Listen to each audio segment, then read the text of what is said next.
প্রশ্ন করেছেন আহলে সুন্নাত ওয়াল জামাআহ প্রতি আমাদের কোনো একজন দ্বীনী ভাই, খুবই দোয়া করি তার জন্য। হিজবুত তাওহীদের ব্যাপারে উনি অসাধারণ অসামান্য ভূমিকা রেখেছেন এবং চমৎকার তিনি আলোচনা করেন, অনেক সুন্দর সুললিত কণ্ঠে তিনি বক্তব্য দেন। কিন্তু তারপরও একটি বক্তব্য তিনি বলেছেন যে আহলে হাদিস এবং আহলে সুন্নাতের পার্থক্য করতে যে আমি ভাইকে প্রশ্ন করতে চাই, সুনানে আবু দাউদ হাদিসের নাম না সুন্নাতের নাম? মুসলিম শরীফ হাদিসের নাম না সুন্নাতের নাম? এগুলো সব হলো বুখারী, মুসলিম, আবু দাউদ, নাসাঈ, ইবনে মাজাহ, এগুলো প্রত্যেকটা হলো সুন্নাতের নাম। আজ পর্যন্ত কোনো ব্যক্তি এই পর্যন্ত কি হানাফি, কি মালিকি, কি শাফি, এই 1440 হিজরি বা 38 হিজরি 36 হিজরি পর্যন্ত কোনো আরবি বিদ্যান, হানাফি বিদ্যান, মালিকি বিদ্যান, শাফি বিদ্যান কেউ আজ পর্যন্ত সুন্নাহ আর হাদিসকে পার্থক্য করে নাই। কারণ প্রত্যেকেই জানে প্রত্যেকটা সুন্নাই হাদিস আর প্রত্যেকটা হাদিস কিন্তু সুন্নাহ না। কেননা রাসূলুল্লাহ সাল্লাল্লাহু আলাইহি ওয়াসাল্লাম জীবনের প্রথম দিকে একটি আমল করেছেন, শেষ দিকে করেননি। যেমন বুখারীতে রয়েছে তিনি দাঁড়িয়ে প্রস্তাব করেছেন, এখানে কিন্তু রাসূলের আমল শেষ হয়নি। এই ব্যাপারে আরো যে হাদিস রয়েছে তার দলিল, রাসূলুল্লাহ সাল্লাল্লাহু আলাইহি ওয়াসাল্লাম তিনি দাঁড়াতে কি জন্য পারেননি? তার কোমর ব্যথা ছিলেন। বায়হাকিতে সহিহ সনদে এটার উত্তর দেওয়া আছে। তার মানে এই কোমরে ব্যথার কারণে কেউ যদি দাঁড়ায় তাহলে তার জন্য জায়েজ আছে, কারণ মাযুর ব্যক্তির কোনো মাসালা নেই। কারণ ওজনের আবার সেখানে মাসালা কি? দুই নাম্বার বিষয় হলো একটি বিষয় যে তারা এগুলোকে নিয়ে ঠাট্টা করে। আসলে দুঃখিত তাদের জন্য। আসলে যারা মাযহাব মানে না, শুধু হাদিস মানতে চান, তাদের কাছে চলেন গিয়ে জিজ্ঞাসা যে শেখ আপনার কাছে জানতে চাই আল্লাহর মহব্বত পাওয়ার রাস্তা কয়টা? বলবে একটাই। কি? বলে সুন্নাত। আচ্ছা শেখ আপনাদের কাছে সুন্নাত আছে কি? বলে অবশ্যই সুন্নাত আছে। তাহলে আপনাদের নাম শেখ আহলে সুন্নাহ হওয়ার দরকার ছিল, আপনারা আহলে হাদিস কে? কথা কয় না?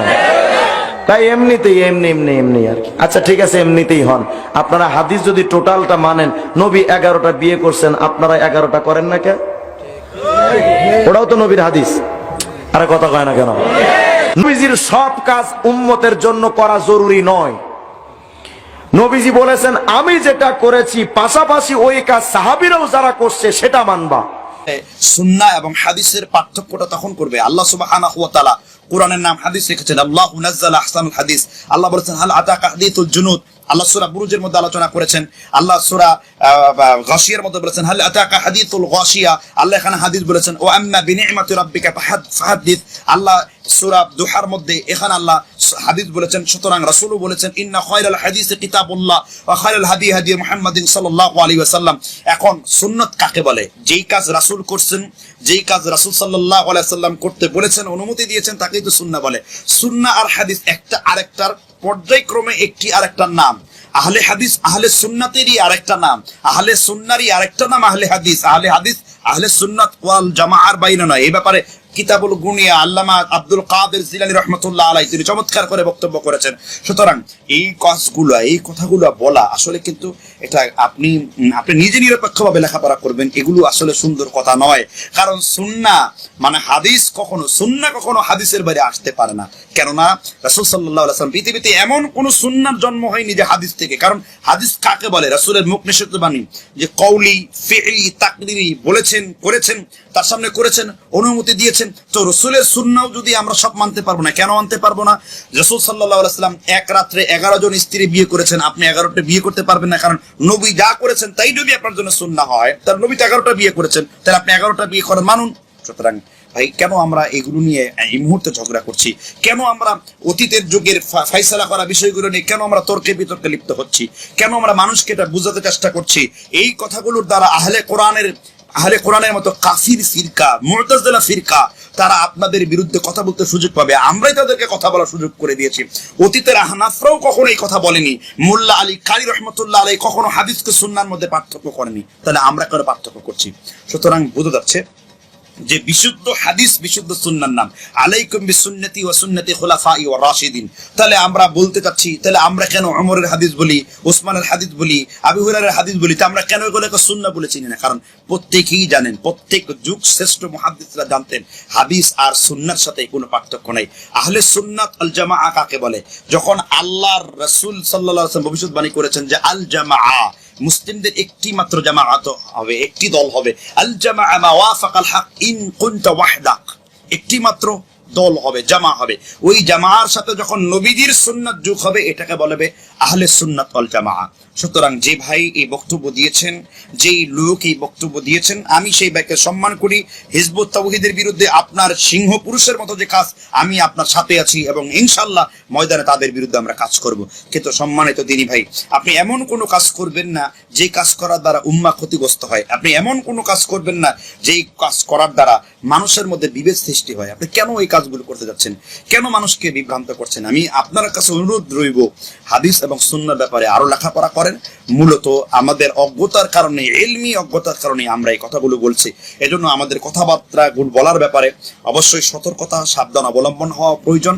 যদি নবাব সিদ্দিক হাসান খান ভূপালী একজন সালাফি হয়ে তিনি যদি আব্দুল হাই লাখনবীর সাথে তিরমিজি বলতেন যে কিছু হাদিসে তিরমিজি আমার উস্তাদ আর কিছু হাদিসে আমি ইমাম তিরমিজির উস্তাদ, তিনি যদি তার মাযহাব, তিনি মৃত্যুবরণ করার পর যখন শুনলেন নওয়াব সিদ্দিক হাসান খান ভূপালী মারা গেছেন, তিনি কালিয়ার কলম ছুঁড়ে মারলেন। ছাত্ররা জিজ্ঞেস করলেন, কেন করলেন উস্তাদ এই কাজটি? আজকে আমার প্রিয় বন্ধু নওয়াব সিদ্দিক হাসান খান ভূপালী দুনিয়া থেকে বিদায় নিয়েছেন। তিনি তার জানাজায় গেলেন এবং সুবহানাক আল্লাহুম্মা ওয়া জাআল্লা সানাউকার পরিবর্তে তিনি সূরা ফাতিহা পড়লেন। এটাই ছিল আব্দুল হাই লাখনবী, তার উদারতা। আমরাও আপনার উদারতা আমরা দেখাবো। আপনি কটাক্ষ না করে আপনি আপনার দলিল উপস্থাপন করেন, আর আমরাও আপনাকে কটাক্ষ না করে আমরা আমাদের দলিল উপস্থাপন করি।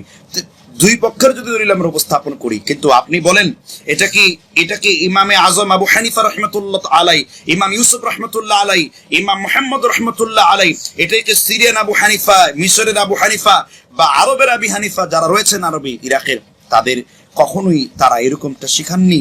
তারা কখনো তাদের বিপরীত পন্থীদের ব্যাপারে তারা এরকম কটূক্তি বাছাই করেন। আমি মনে করব যে সম্মানিত দিনী ভাই, আপনার এই কথাগুলো মানে অসুন্দর হয়েছে। আপনি বলার ক্ষেত্রে যদি শব্দ চয়ন হন, তাহলে আমাদের যারা রয়েছেন তাদের এই কথাগুলো বলার ক্ষেত্রে শব্দ চয়নগুলো সুন্দর হবে। আমরা চাই আমাদের মধ্যে যেন ভ্রাতৃত্ব বন্ধন ফিরে আসে। আমরা আমাদের পরস্পরের মধ্যে মশালা থাকবে। আপনিও জোরে আমিন বলবেন, আস্তে আমিন বলবেন।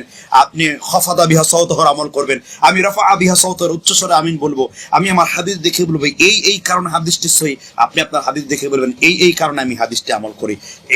ইলমের মাধ্যমে আমরা জাহিলিয়াতের মোকাবেলা করবো, ইলমের মাধ্যমে আমরা আমাদের সমাধান করব, কাউকে গালিগালাজ মাধ্যমে নয়। যদি আমরা এটা করতে পারি, উম্মতের ক্রান্তি লগ্নে এটা আমাদের দ্বারা ভালোবাসা তৈরি হবে, একে অপর দ্বারা আমাদের মধ্যে সহানুভূতিতা তৈরি হবে। আসেন আমরা একজন আরেকজন আলেমকে সম্মান করি।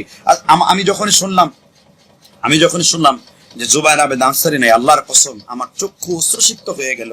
কেন? আমি যখন শুনলাম কুমিল্লা শেখুল হাদিস আশরাফ আলী তিনি দুনিয়া থেকে মৃত্যুবরণ করেছেন, যখন আব্দুল্লাহ জাহাঙ্গীর মারা গেছেন, তার পক্ষে আব্দুল মালিক সাহেব মারকাজুদ দাওয়াত, তার যে মাসিক আল কাউসার, তার পক্ষে কথা বলেছেন, তার জন্য দোয়া করেছেন। মামুনুল হক সাহেব, হাসান জামিল সাহেব দোয়া করেছেন। তাহলে আমরা কেন একজন আরেকজনের প্রতি আমরা কেন সহৃদয়বান হতে পারি না? আমরা কেন এগুলো করছি? এজন্য আমি বলবো যে প্রত্যেক মাসলাকের আলেমদের ইলমকে সম্মান করতে শিখে না। আমরাও যত কওমি মাসলাকের আলেম রয়েছেন তাদের প্রত্যেককে সম্মান করি, তাদেরকে ভালোবাসতে চাই। আল্লাহ তাআলা আমাদের প্রত্যেককেই আমাদের এই রকম সুন্নাহ এবং হাদিসের ব্যাপারে আমাদের যে আক্রমণাত্মকমূলক, হিংসাত্মকমূলক কথাগুলো আমরা বলছি, আমরা যেন সহৃদয়বান হতে পারি। আমরা যেন স্থানে দলিল মনে, উদার মনে আমরা যত স্থানে আমাদের খণ্ডনগুলো দিতে পারি। আল্লাহ আমাদের সে তৌফিক দান করুন।